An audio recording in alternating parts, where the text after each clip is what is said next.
حضرت بشر آفی رحمتullah علیہ سے سارا زمانہ پیار کرتا تھا۔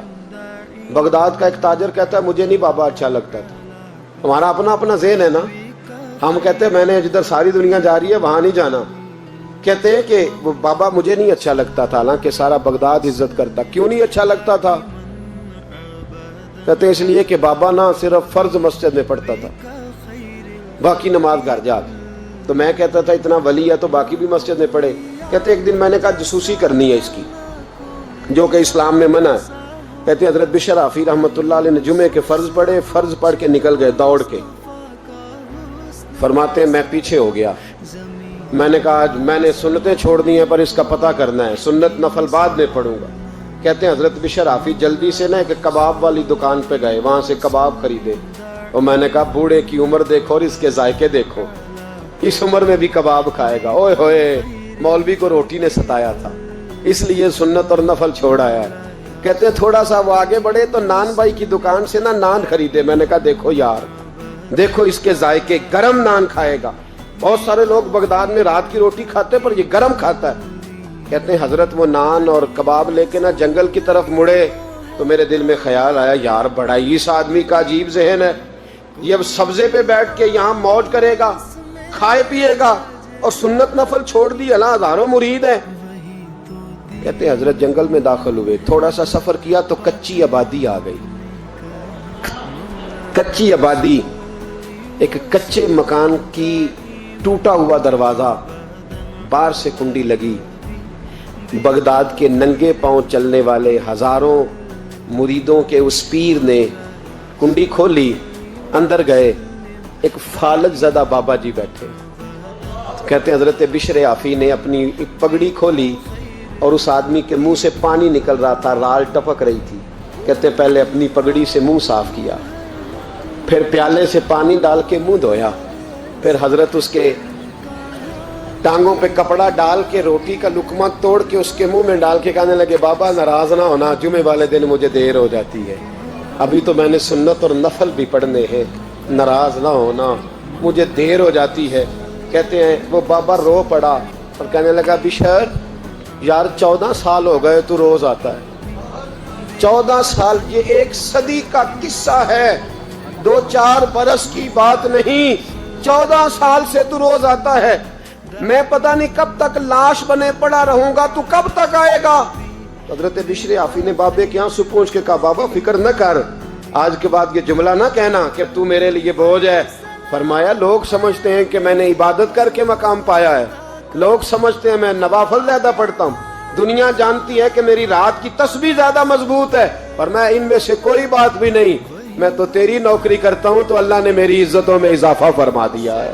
سوچ ہی صاف نہیں، نظریہ ہی ٹھیک نہیں، فکر ہی ٹھیک نہیں۔ اسلام نظریے کا مذہب ہے، سوچ کا۔ مسند امام احمد بن حنبل کی حدیث سنیں، حضرت انس بن مالک فرماتے ہیں جب انسان نے روزہ رکھا ہوتا ہے نا تو روح ویسے ہی پاک ہوتی ہے اس کی۔ میں نے یہ سوچا کہ کچھ باتیں ایسی کی جائیں جس سے تھوڑی سی سوچیں بھی تبدیل ہو، کچھ سوچوں کا وضو، سوچوں کا غسل، افکار و نظریات کی بھی بات ہو۔ ہم سمجھتے ہیں کہ شاید کثرت عبادت اصل ہے۔ اقبال کہتے ہیں یہ ذکر نیم شبی، یہ مراقبے، یہ سرور، تیری خودی کے اگر نگہباں نہیں تو پھر کچھ بھی نہیں، تیری خودی کے اگر، اور پھر عام چیز نہیں کہا یہ ذکر نیم شبی، سویرے سحری کا ذکر، یہ مراقبہ، یہ جو تو گھنٹوں اللہ کی یاد میں بیٹھا رہتا ہے، یہ سرور، کہتے بے کیف عبادت نہیں، سرور والی، یہ ذکر نیم شبی، یہ مراقبے، یہ سرور، تیری خودی کے اگر نگہباں نہیں، اگر تیرے نظریے کو نہیں بدل سکے، تیری سوچ نہیں بدل سکے، تیرا ایمان مضبوط نہیں کر سکے، تیری خودی کی اگر نگہباں نہیں تو پھر کچھ بھی نہیں۔ اور خرد نے کہہ بھی دیا لا الہ الا اللہ تو کیا حاصل، دل و نگاہ، دل و نگاہ، دل و نگاہ اگر مسلمان نہیں تو پھر کچھ بھی نہیں، دل و نگاہ۔ اقبال کہتے ہیں ایک دل کا کلمہ پڑھ، دوسرا نظر کا کلمہ پڑھ، ان پہ پابندی لگا۔ دل و نگاہ اگر مسلمان نہیں تو پھر تو کچھ بھی نہیں، کچھ بھی نہیں۔ حضرت انس بن مالک کہتے ہیں میں حضور کے پاس بیٹھا تھا، حضرت عبداللہ ابن عمر بھی بیٹھے تھے، کوئی بات ہو رہی تھی، ایک حجرے میں بیٹھے تھے، دروازے پہ دستک ہوئی، مسند امام احمد میں حدیث ہے، نبی پاک علیہ السلام نے فرمایا انس دروازہ کھولو، دروازے پہ وہ بندہ ہے جس کو اللہ بغیر حساب کتاب جنت عطا فرمائے گا، وہ بندہ ہے دروازے پہ۔ حضرت انس بن مالک کہتے ہیں میں نے دروازہ کھولا تو بندہ دیکھا، غریب سا ایک انصاری صحابی، اور بندہ بڑا سادہ، وضو تازہ کر کے آیا تو پانی کے قطرے داڑھی سے بہہ رہے، اور چمڑے کے جوتے اس نے لپیٹ کے نا تو بغل میں چھپائے ہوئے، آ کے عطیات کی حالت میں بیٹھا، حضور سے دو چار باتیں کی، چلا گیا۔ ہم اس کا رنگ دیکھتے رہے اور مصطفیٰ کا کرم دیکھتے رہے۔ اس کو حضور نے جنتی کہا ہے۔ کہتے ہیں اگلے دن اسی ٹائم اسی وقت ہم حضور کے پاس بیٹھے تھے، پھر دروازے پہ دستک ہوئی، حضور نے فرمایا دروازہ کھولو، دروازے پہ وہ بندہ ہے جسے اللہ بغیر حساب کتاب جنت عطا فرمائے گا، بغیر حساب۔ کہتے ہیں دروازہ کھولا، اور جیسے ہی میری نظر پڑی بندہ بھی وہی ہے جو کل آیا تھا، اور انداز بھی وہی ہے جو کل تھا، اسی طرح پانی کے قطرے، اسی طرح جوتے بغل میں، السلام علیکم، کل حضور فلاں بات کی تفصیل پوچھنی مجھ سے رہ گئی تھی، غلطی ہوگی، دوبارہ آیا ہوں۔ اس نے اپنی گفتگو کی، چند جملوں میں بات سمیٹی، چلا گیا۔ فرماتے ہیں اتفاق کی بات کہ دن تیسرا، بندے بھی ہم دونوں، میں اور عبداللہ ابن عمر، حضرت انس بن مالک کہتے ہیں دونوں بیٹھے تھے، سیم ٹائم سیم ڈے۔ پھر دستک ہوئی، حضور نے فرمایا دروازہ کھولو، اور مسکرا کے فرمایا دروازے پہ وہ بندہ ہے جسے اللہ بغیر حساب کتاب جنت عطا فرمائے گا۔ کہتے ہیں کھل اٹھے ہمارے چہرے، باہر گئے، دستک ہوئی تھی، دروازہ کھولا۔ فرماتے مجھے یقین تھا وہی ہوگا جو 2 دن پہلے آیا تھا، اور میرے یقین کے مطابق ہی کام ہوا، وہی بندہ تھا جو کل بھی تھا، جو پرسوں بھی تھا، حالت اور کیفیت اور انداز بھی وہی تھا، پانی کے قطرے بہ رہے ہیں، اور اس شخص نے جوتے بغل میں دبائے ہوئے خدمت میں حاضر ہوا، بیٹھ گیا، بات چیت کی، چلا گیا۔ حضرت انس بن مالک کہتے ہیں تھوڑی دیر ہوئی تو حضور بھی تشریف لے گئے۔ حضرت عبداللہ ابن عمر مجھے کہنے لگے یار ویسے کتنے اس کے نصیب ہیں، کتنے نصیب ہیں، کوئی آیا لے کے چلا گیا، کوئی آیا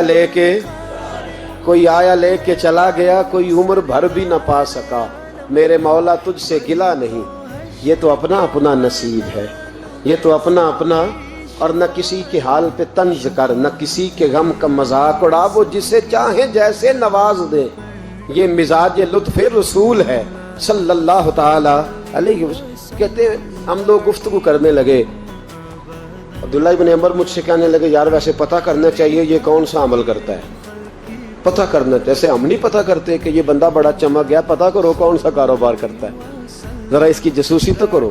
اور بندے بھی بڑے سمجھدار ہیں، وہ سائیڈ بزنس نہیں بتاتے، وہ کہتے ہیں وہ جو میرا علیحدہ ہے وہ نہیں بتانا، کہیں یہ نہ شروع کر لے۔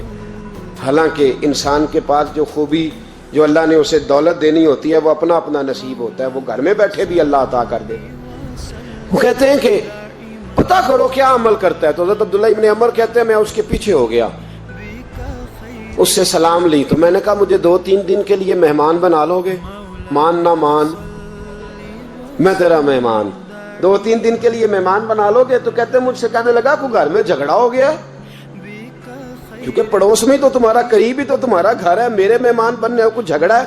تو میں نے کہا چلو ایسے ہی سمجھ لو، پر مجھے مہمان بنا لو۔ کہتے ہیں میں 3 دن اور 3 راتیں اس شخص کے ساتھ رہا، وہ کتنا صدقہ کرتا ہے میں نوٹ کرتا رہا، نماز کتنی پڑھتا ہے، اس کا کیا، میں چاہتا تھا کہ وہ عمل مجھے ملے، اس کی برکت سے مصطفیٰ نے اسے 3 مرتبہ جنتی فرمایا ہے تاکہ وہ کیفیات مجھے بھی ملیں۔ حضرت عبداللہ ابن عمر کہتے ہیں کہ میں نے کوئی خاص چیز نہیں دیکھی، وہ عشاء پڑھتا تو فجر تک بستر پہ کروٹیں لیتا، اور میں الحمدللہ اٹھ کے تہجد بھی پڑھتا، نوافل بھی پڑھتا۔ کہتے ہیں وہ 1 سپارہ پڑھتا، میں 3 پڑھتا۔ فرماتے اس نے 3 دنوں میں کھجور بھی صدقہ نہیں دی، کہ کھجور بھی، اور میں نے بڑے بڑے غریبوں کی مدد کی۔ میں کہنے لگا کہ عمل تو میرا زیادہ ہے اس سے، پھر خوبی کیا ہے؟ خاص توجہ کرنا، اسلام اور دین کا جو فکری اساس ہمیں صحابہ نے دی۔ حضرت عبداللہ ابن عمر کہتے ہیں میں نے تیسرے دن اسے کہا بھائی اللہ تیرا بھلا کرے، تو نے بڑی خدمت کی، میں نے جانا ہے میرا کوئی جھگڑا نہیں ہوا تھا، میں تو بس تیرا عمل دیکھنے آیا تھا کہ تو عمل کیا کرتا ہے۔